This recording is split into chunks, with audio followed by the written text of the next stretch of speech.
All right, we're going to go ahead and have a discussion about the conclusion of our Desmos activity. Okay, so let's kind of remember what we were having to do with this. We had San Antonio, highly segregated city in regards to income. And so most economically segregated and differentiated. So here's a map of 100 representative homes. Okay. And then the size of the home represents the income. Those incomes were also listed down here below.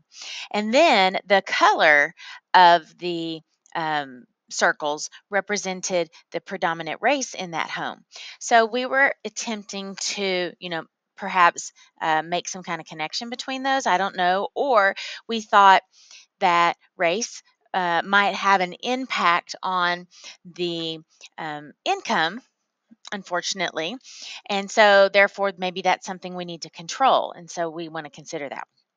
Okay, so the first, um, the first sample that you took was judgment sample.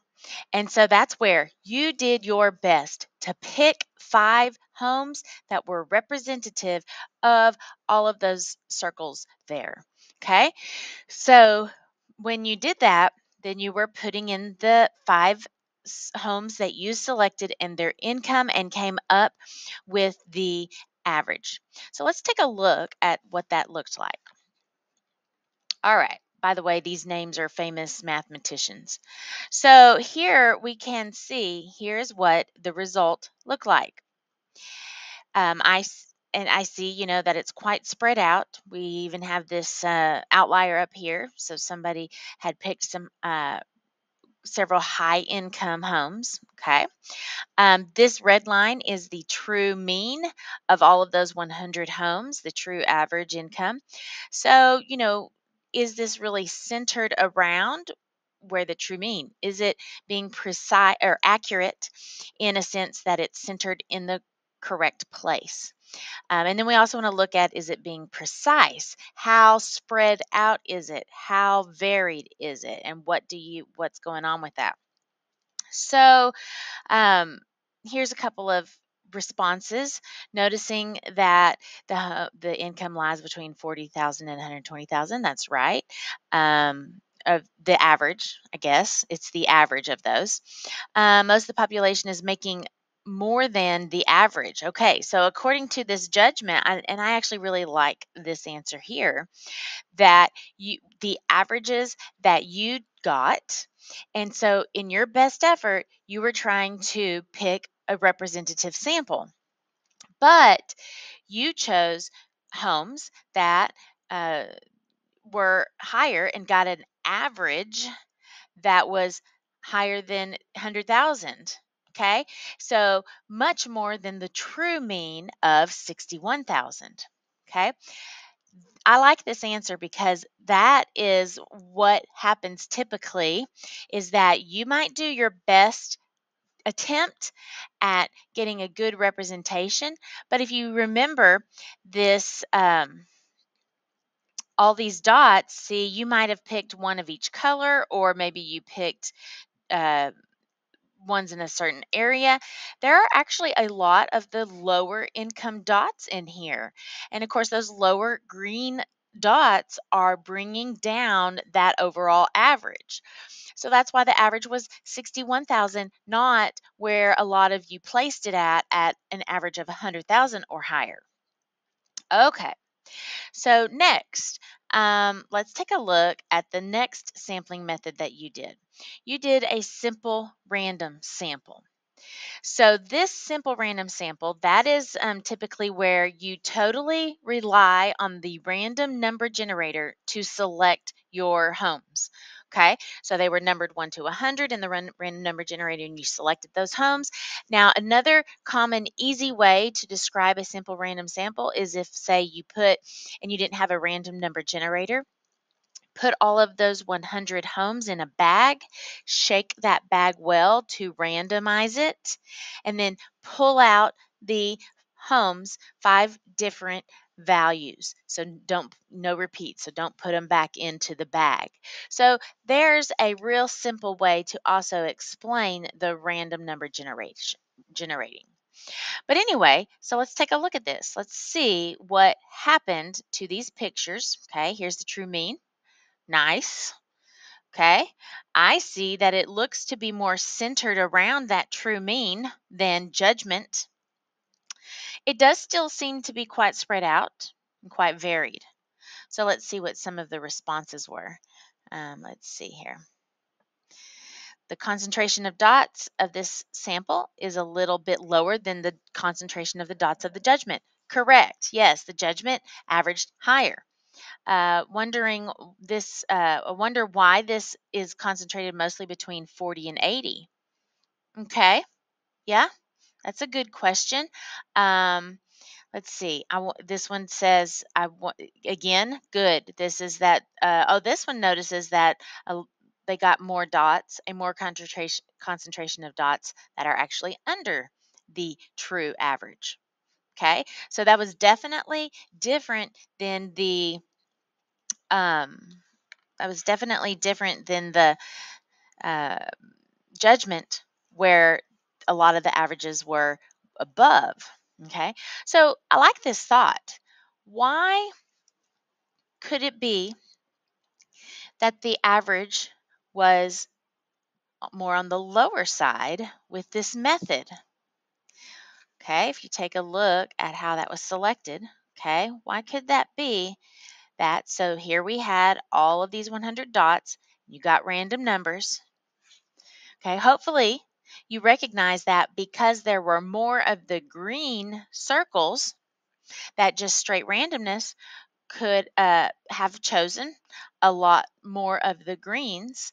And so that could have been why you had lower averages. Okay, so let's go back to some wondering. I wonder okay, nice. I wonder why the simple random sample is more precise and accurate. Yeah, I guess it is more precise because it was less varied. It also probably is more accurate because they were more closely clustered. And we're going to find the reason that that is the case is because randomness was used to select the homes. The randomness reduces that bias that you might have had, not on purpose, but it could reduce that bias that you might have had. Okay, let's take a look at the next sampling method, clustering. So the clustering, random comes into clustering because the first home that was selected was randomly chosen by the random number generator. Okay, and then once you had that, you picked the homes right around it. Okay, the 4 closest homes. So let's take a look at what this map looks like. Okay, still seems to be quite varied. Look at how varied it is. Seems to be imprecise. Centered here. Mm, it's interesting. We don't see much actually in this. And this is interesting that I kind of see a chunk of data here below the mean and then a cluster of data here above the mean. Wow. Okay, hold on a second. A cluster here below and a cluster here above. Interesting. What do you think that could have to do with? Well, maybe because when you look at the homes, when you select a home, there are homes that are like it around it.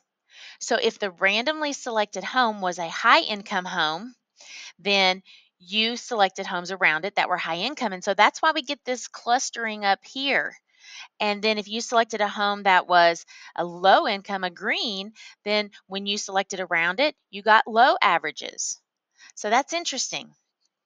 So this says it's not like the other graphs. There's a lot of stacked dots. Oh, that's interesting also. And that could have happened because people got um, the same house. Okay, some of the people select the same house, and so then they had the same ones around it. So you actually had some people that were getting the same values.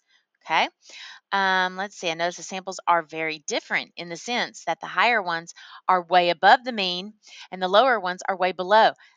Excellent. Very good answer here. That's what was a good answer of good things to see. That if your randomly chosen house was a high one, then you ended up having those higher averages. If it was a low one, you had those lower average. I wonder if that's due to the fact that the homes around each other are often the same. Holy cow, that was an amazing answer. Yes, that is why. So that's why you're getting that separation. Here, I wonder when clustering would be used.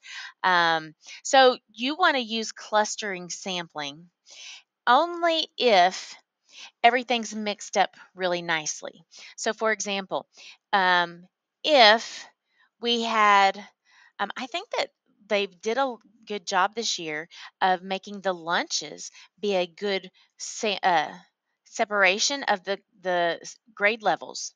So I think in each lunch we've got sophomores, juniors, seniors. So I think that the lunch periods are more representative rather than having sophomores in one, juniors predominantly the other, and seniors in the last one. So I think a lunch is more representative. So if we picked a random lunch, then we could sample all the students in that lunch. Hey, cluster, you're a group. I will sample all of you. So in this case with the homes, hey, I randomly selected a home and I selected all those around it. So in this case, they were doing 5. So all of those around it. So I wonder when we might use it. We would use it if clusters are in themselves a mini population. So if your cluster, so if the lunch periods are a mini population of Aledo High School, then we could select a lunch period as a cluster. Now, another key component is with clustering is, hey, cluster, you're a group. I will sample all of you. So once a cluster is selected, you have to pick and survey all of those people in that cluster. So that's one of the main criteria with cluster sampling. All right, the fourth type of method was stratified. So, stratified was where things were separated out by the race. Okay, so you would stratify if you think there is a trait that might impact what we are measuring. You would stratify if you think there is a trait that might impact what we are measuring. In this case, we had an impression that race might impact the general gist of the salaries. Okay, it's not pure, of course not. So in that case, it was controlled so that you selected one Asian household, one predominantly Hispanic, one Caucasian, one African American, and then one Indian. I'm not sure. I can't recall what the last group was. So that is in a sense. So if you think race affects the size of the income, then you want to get one of each size of the income. So therefore, stratified. You stratified, homogeneous. Every single group was homogeneous. Homogeneous is where every single group had a common trait. You had a trait of all the red circles. You had a trait of all the green circles. And those ended up being low. A lot of those ended up being low income ones. In fact, let's go back and look at that picture real quick of the page of the stratified. Okay, so let's take a look at this. See here. So here was the African American group. So we did have a large one, but predominantly smaller. Same thing with Hispanic. We had some large ones, but predominantly smaller. The Native Americans were all smaller. Okay, whites, and had a whole lot of actually larger circles and a few smaller circles. Okay, so if you think a trait has an impact on what you are measuring, then you want to control that, and you can control that with stratifying. So look at the result of that. Quite interesting. So we ended up if you take a look at the graph, it's quite precise, centered around the true mean. Furthermore, actually, it's quite accurate, sorry, accuracy, unbiased, around the true mean. But what is unusual and different, what is different about this than all the others is that it is not only centered around the true mean, it is much less varied, much less spread out. So, wow, I mean, for the first time, we're having this smaller range of these um, values related there. Okay, so very interesting.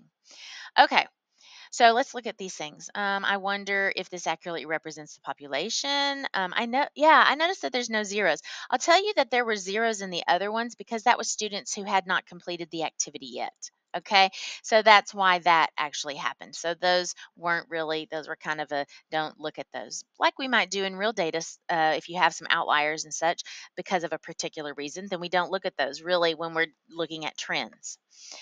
Let's see. Yep, more constant strand. I wondered if this sample is more precise. Yes, it is. I wonder if stratified sample is the best type of data collecting. And the answer there is yes, if there is a trait that you think you need to control because there's a trait that affects what you are measuring. So in this case, generally speaking, race was contributing, or race was a factor in income size. Okay, so since that's what we were measuring, then controlled the uh, we controlled the race, which then, in a sense, controlled the incomes, and we got one of each kind of income. Okay, last type of method that we looked at is systematic random sample. Okay, so here we go. Remember that with this one, where randomness came into play, because you had to have the random came in with the first one that was selected, and it was selected between 1 and 20.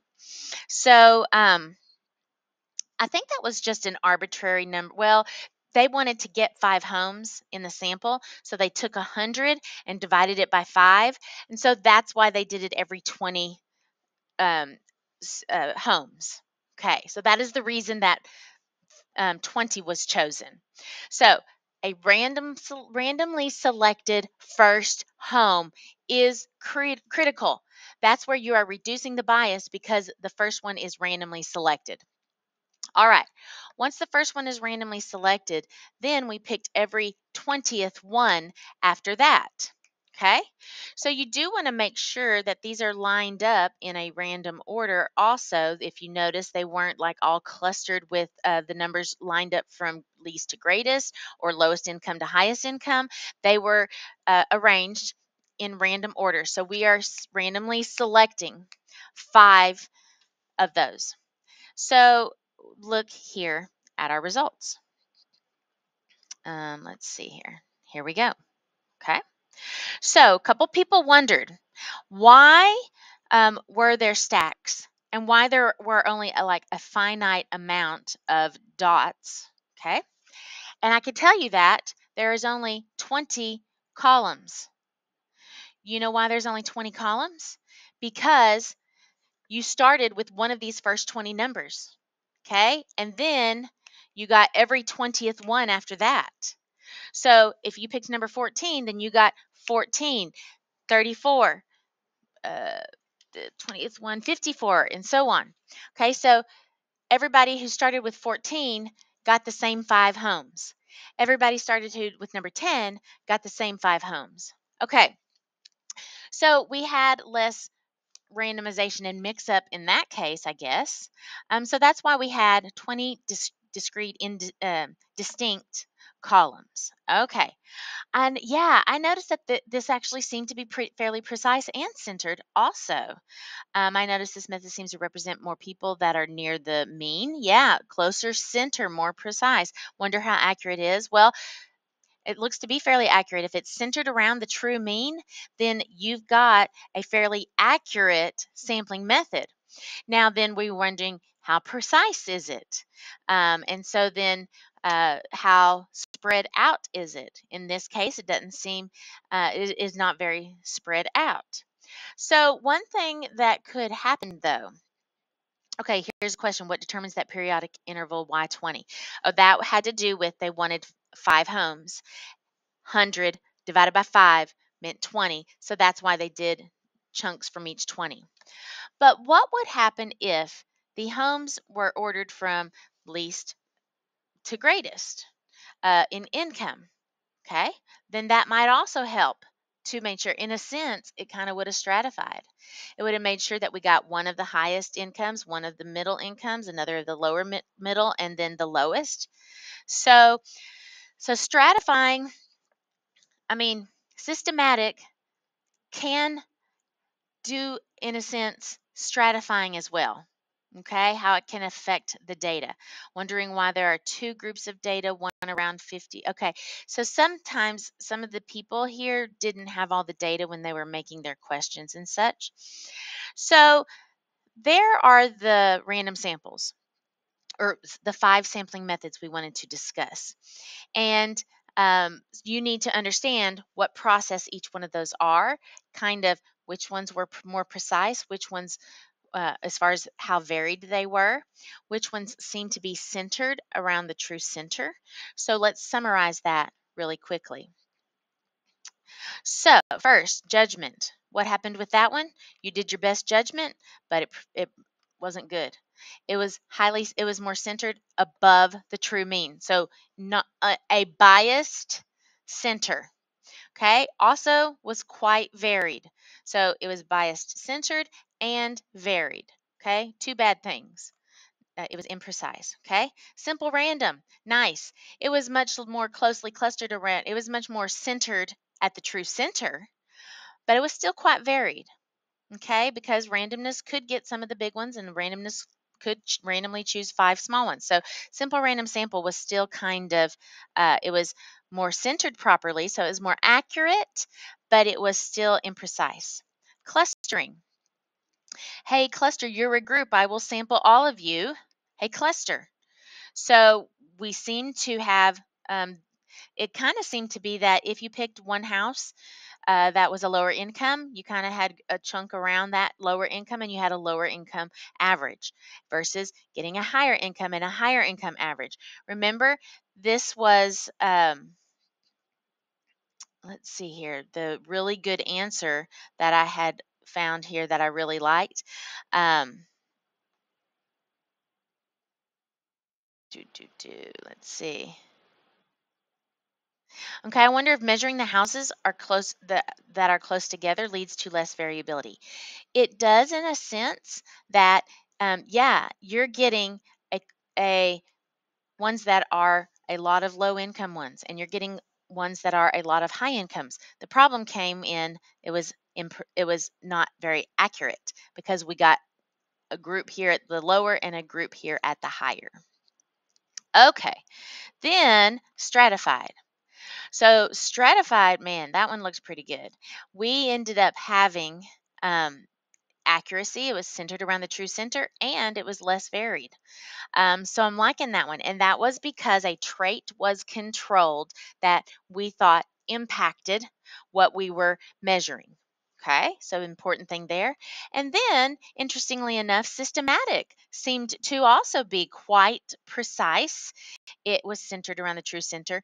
And because you only had 20, a finite number of options, they were then centered also closely around they were somewhat precise. They were less varied. Now, because of that randomness, random order in which we had put them to get to at the beginning. All right, final discussion. I think this is interesting. So this one was about how should schools be funded?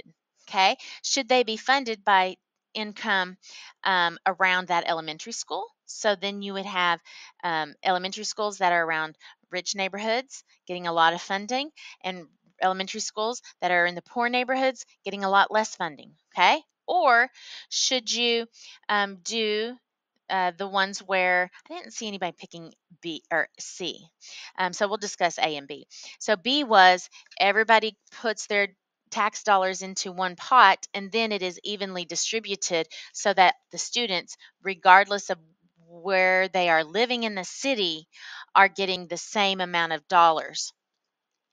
I think, what did C say? Give more money to the lower income ones in Texas. That actually kind of happens. Um, yeah. So, and I didn't see that anybody picked C. Um, yeah, so that's why the state of Texas is under constant litigation because of that unconstitutional dissemination of the funds. We want to equalize the funds. So so yeah, we had, oh, see here, we had 12 students. Oh, we had 16 students picking C. That was where you're uh giving more funds to students that are in lower income areas. Okay, Texas does that. And they do that because they recognize that those students have less opportunities. They have kind of harder issues facing them and happening with them. And so, and again, that's really kind of unconstitutional. Most of you picked B, where everybody got funded equally, and a few of you picked A. And so A was because they think the income that the family makes should go towards uh, should educate their child. So if they make good income, then they should be able to pay for a better education. I don't know, or have more advantages, those kinds of things. All right. So there you have it. Taking a look at all of those different um, sampling methods, advantages, disadvantages, talking about precision, where they centered around the true mean, and talking about how varied they were. Were they less precise or more precise? All right, those are the important traits to catch about that. And so I hope that that made sense to you and that you understand by name the different sampling methods.